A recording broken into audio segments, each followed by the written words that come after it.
हर हर महादेव। भक्तों, अगर आप ये वीडियो 24 अगस्त 2026 के आखिरी सावन सोमवार के दिन देख रहे हैं तो आज की बात को ध्यान से सुनिए, क्योंकि सावन का ये आखिरी सोमवार भगवान शिव की भक्ति के लिए एक विशेष अवसर माना जाता है। उत्तर भारत के पंचांग के अनुसार 24 अगस्त 2026 को चौथा सावन सोमवार है, दृक पंचांग। लेकिन आज हम केवल ये नहीं बताएंगे कि शिव जी की पूजा कैसे करनी है, आज हम जानेंगे आखिरी सावन सोमवार पर क्या करें, क्या नहीं करना चाहिए, शिवलिंग पर क्या चढ़ाएं और किस भाव से चढ़ाएं, कौन सी छोटी छोटी गलतियों से बचने की परंपरा है, और सबसे जरूरी, अगर पूजा में अनजाने में कोई गलती हो जाए तो क्या करें। क्योंकि भक्तों, पूजा का मतलब डर नहीं है, पूजा का मतलब है श्रद्धा, संयम, अच्छे कर्म और भगवान शिव के सामने अपने मन को शांत करना। सावन का महीना भगवान शिव की आराधना से विशेष रूप से जुड़ा हुआ माना जाता है।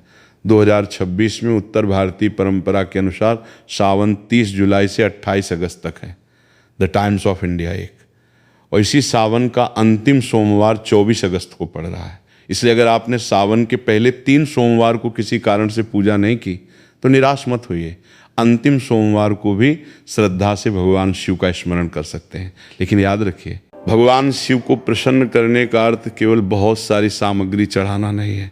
अगर आपके पास बहुत सारी पूजा सामग्री नहीं है, फिर भी सच्चे मन से भगवान का स्मरण किया जा सकता है। सुबह उठिए, स्नान करके स्वच्छ वस्त्र पहनिए, अपने पूजा स्थान को साफ कीजिए, फिर भगवान शिव के सामने दीपक जलाइए। अगर आपकी पारिवारिक परंपरा में ऐसा किया जाता है, हाथ जोड़कर कहिए, हे महादेव, मेरे मन को शांति दीजिए और मुझे सही कर्म करने की शक्ति दीजिए। इसके बाद भगवान शिव का नाम लीजिए, ई नमः शिवाय।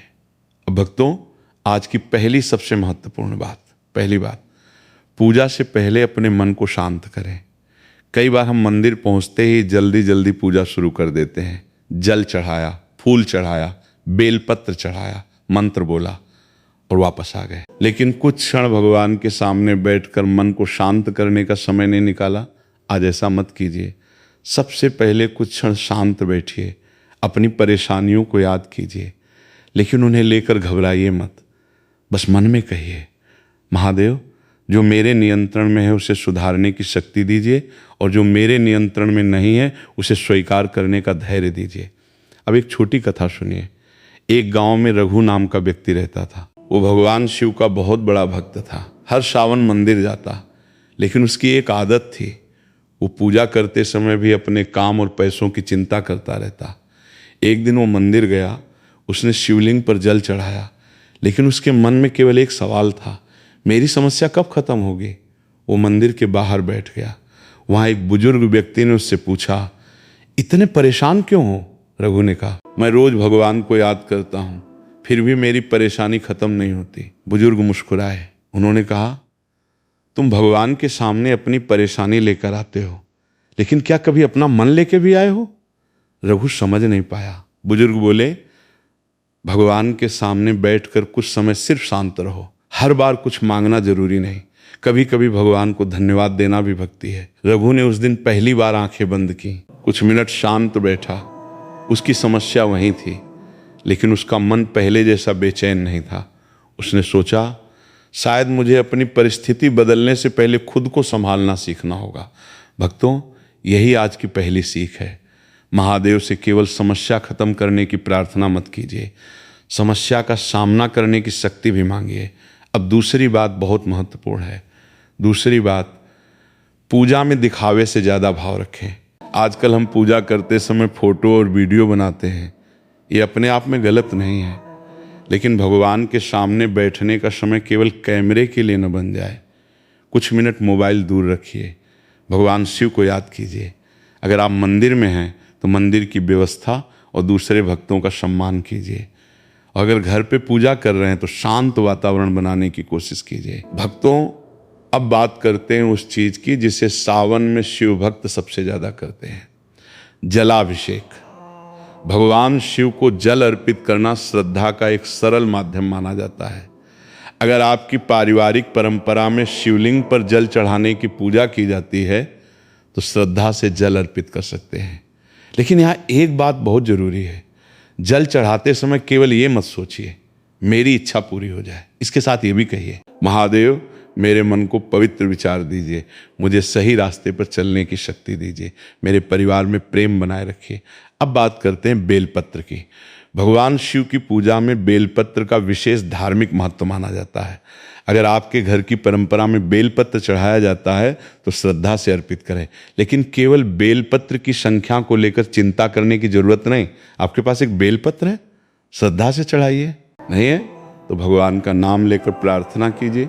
भक्ति को केवल सामग्री की मात्रा से मत जोड़िए। अब आते हैं तीसरी महत्वपूर्ण बात पर। तीसरी बात, पूजा में जल्दबाजी न करें। भक्तों, सावन सोमवार के दिन मंदिरों में भीड़ हो सकती है, इसलिए कई लोग जल्दी जल्दी पूजा करते हैं, लेकिन जहां संभव हो कुछ क्षण शांत रहकर भगवान का स्मरण जरूर करें। मंत्र ठीक से नहीं आता, कोई बात नहीं, श्रद्धा से अ नमः शिवाय का जाप कर सकते हैं 11 बार, 21 बार या अपनी सुविधा के अनुसार, लेकिन संख्या को लेकर डरने की जरूरत नहीं। भक्ति का उद्देश्य मन को भगवान की ओर लगाना है। अब एक कथा सुनिए। एक गरीब किसान था, उसके पास पूजा की बड़ी सामग्री खरीदने के पैसे नहीं थे। सावन का सोमवार आया, वो सुबह खेत में गया, वहां उसे थोड़े से फूल मिले। उसने उन्हें उठाया, घर आया, स्नान किया और भगवान शिव के सामने बैठ गया। उसने फूल अर्पित किए और कहा, महादेव मेरे पास ज्यादा कुछ नहीं है, लेकिन मेरा विश्वास आपके ऊपर है। उसने कुछ देर आंखें बंद की। उस दिन उसकी आर्थिक समस्या खत्म नहीं हुई, लेकिन उसके मन में एक नया साहस आया। उसने अगले दिन से अपने खेत का काम बेहतर तरीके से करने का निर्णय लिया। कुछ समय बाद उसकी फसल अच्छी हुई। उसने महसूस किया भगवान से प्रार्थना ने उसे मेहनत करने का साहस दिया। भक्तों, यही बात हमें समझनी चाहिए। भगवान से प्रार्थना करें, लेकिन अपने कर्मों को मत छोड़िए। अब आती है चौथी बात। चौथी बात, सावन सोमवार के दिन क्रोध और झगड़े से बचने की कोशिश करें। भक्तों, सोचिए, सुबह मंदिर गए, शिवलिंग पर जल चढ़ाया, हर हर महादेव बोला और घर आते ही परिवार के किसी सदस्य से गुस्से में बात करने लगे। क्या पूजा व्यर्थ हो गई? ऐसा निश्चित रूप से कहना उचित नहीं, लेकिन हमें अपने व्यवहार पर विचार जरूर करना चाहिए। भगवान शिव की भक्ति हमें धैर्य और संयम की याद दिला सकती है।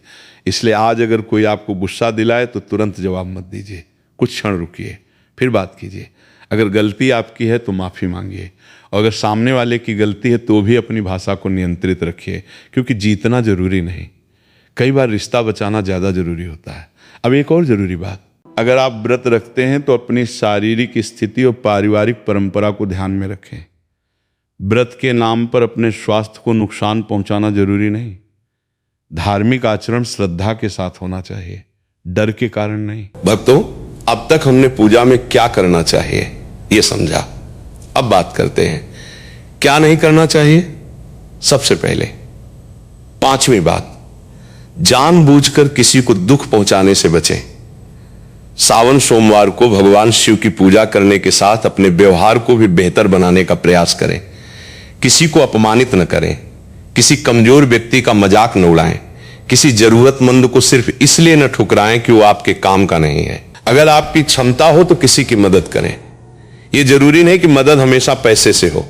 किसी बुजुर्ग को सड़क पार कराने में मदद करना, किसी भूखे व्यक्ति को भोजन देना, घर में माता पिता का काम बांटना, किसी परेशान व्यक्ति की बात सुनना, ये छोटे छोटे काम भी अच्छे कर्म की दिशा में कदम हो सकते हैं। अब बात करते हैं कुछ ऐसी बातों की जिन्हें धार्मिक परंपराओं में संयम से करने की सलाह दी जाती है। अनावश्यक क्रोध, झूठ और छल, किसी का अपमान, पूजा को केवल दिखावा बनाना, भगवान की पूजा के नाम पर दूसरों को नीचा दिखाना, और सबसे महत्वपूर्ण, अपनी जिम्मेदारियों से भागना। अगर आप कहते हैं महादेव सब संभाल लेंगे, तो इसका अर्थ यह नहीं कि आप अपने कर्म छोड़ दें। भगवान का नाम लेके अपना काम ईमानदारी से करना ही बेहतर भाव है। अब एक बहुत महत्वपूर्ण सवाल, अगर सावन सोमवार की पूजा में गलती हो गई तो? मान लीजिए आपसे कोई मंत्र गलत बोल दिया गया, कोई सामग्री भूल गए, बेलपत्र नहीं मिल पाया, पूजा देर से हुई, या आप मंदिर नहीं जा पाए, तो क्या घबराना चाहिए? नहीं। सबसे पहले अपने मन को शांत कीजिए, भगवान शिव के सामने हाथ जोड़िए और कहिए, हे महादेव, मुझसे जाने अनजाने कोई भूल हुई हो तो क्षमा कीजिए।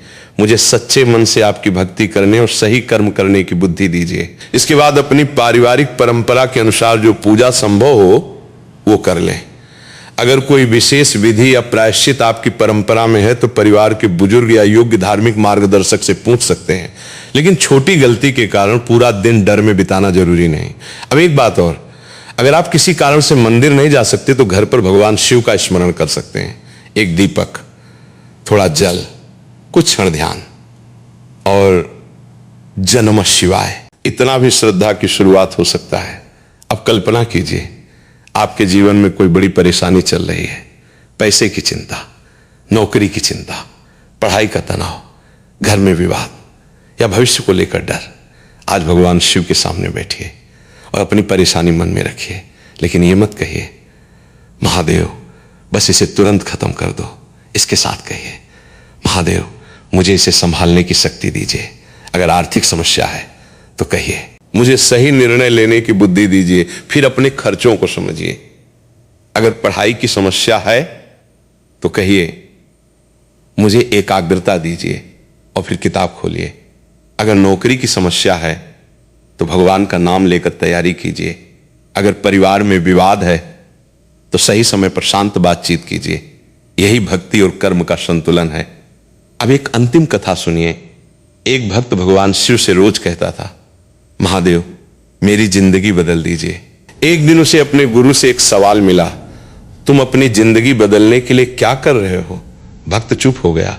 गुरु ने कहा भगवान से बारिश मांगते हो तो खेत भी तैयार करो, भगवान से सफलता मांगते हो तो मेहनत भी करो, भगवान से शांति मांगते हो तो अपनी वाणी भी शांत रखो। भक्त को बात समझ आ गई। उस दिन से उसने भगवान से केवल परिणाम मांगना बंद कर दिया। उसने सही कर्म करने की शक्ति मांगनी शुरू की और यही उसके जीवन का सबसे बड़ा परिवर्तन बना।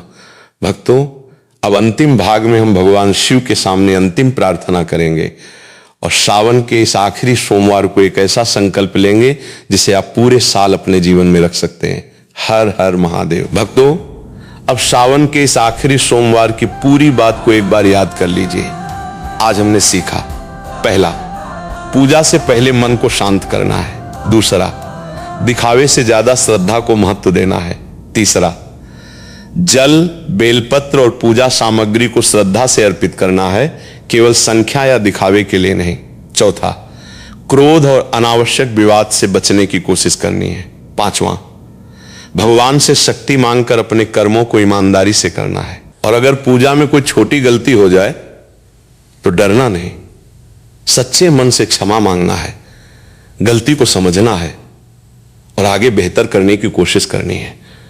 भक्तों, आज सावन का आखिरी सोमवार है, लेकिन इसका मतलब यह नहीं कि आज के बाद भगवान शिव को याद करना बंद कर दें। सावन खत्म हो सकता है, लेकिन शिव भक्ति खत्म नहीं होनी चाहिए।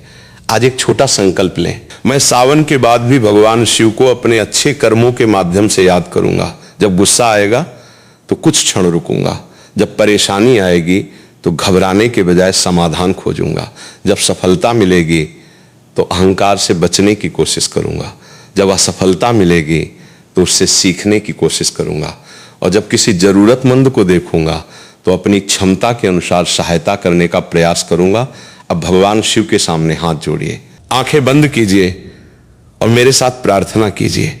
हे महादेव, मेरे मन की अशांति को दूर कीजिए, मुझे कठिन परिस्थितियों में धैर्य दीजिए, मुझे सही और गलत के बीच अंतर समझने की बुद्धि दीजिए, मेरे परिवार में प्रेम और सम्मान बनाए रखिए, मेरे माता पिता को सुख और स्वास्थ्य दीजिए, जो व्यक्ति परेशानी में है उसे हिम्मत दीजिए, जो मेहनत कर रहा है उसे सही दिशा दीजिए, जो निराश है उसके मन में आशा जगाइए, मुझे अपने कर्मों के प्रति ईमानदार रखिए, मेरी वाणी को मधुर बनाइए, मेरे मन से अहंकार और अनावश्यक क्रोध को कम कीजिए, और जब मैं गलत रास्ते पर जाने लगूं तो मुझे सही रास्ते पर लौटने की बुद्धि दीजिए। अब कहिए गा नमः शिवाय, एक बार और गा नमः शिवाय, और पूरे भाव से हर हर महादेव। भक्तों, अगर आपने इस सावन में भगवान शिव से कोई मनोकामना मांगी है तो उसके साथ एक अच्छा कर्म करने का संकल्प भी लीजिए, क्योंकि जीवन में हर चीज हमारे नियंत्रण में नहीं होती, लेकिन हमारे कर्म, हमारी वाणी, हमारा व्यवहार और हमारी कोशिश, इन पर हम काफी हद तक काम कर सकते हैं। इसलिए आज महादेव से केवल ये मत मांगिए कि मेरी समस्या खत्म कर दो, बल्कि कहिए महादेव मुझे समस्या का सामना करने की शक्ति दे दो। यही प्रार्थना आपके जीवन में एक नई शुरुआत बन सकती है। और अगर आज की ये बात आपके मन को अच्छी लगी हो तो कमेंट में पूरे श्रद्धा भाव से लिखिए हर हर महादेव। अगर आपके परिवार में कोई शिव भक्त है तो ये वीडियो उसके साथ जरूर शेयर करें। और ऐसी ही भक्ति, कथा, व्रत, त्योहार और जीवन से जुड़ी आध्यात्मिक बातें सुनने के लिए भक्ति प्रेरणा को सब्सक्राइब जरूर करें। भगवान भोलेनाथ आपके परिवार पर अपनी कृपा बनाए रखें। आपके घर में सुख हो, शांति हो, प्रेम हो और आपके मन में हमेशा विश्वास और सद्बुद्धि बनी रहे। जय नमः शिवाय। हर हर महादेव। बोल बम।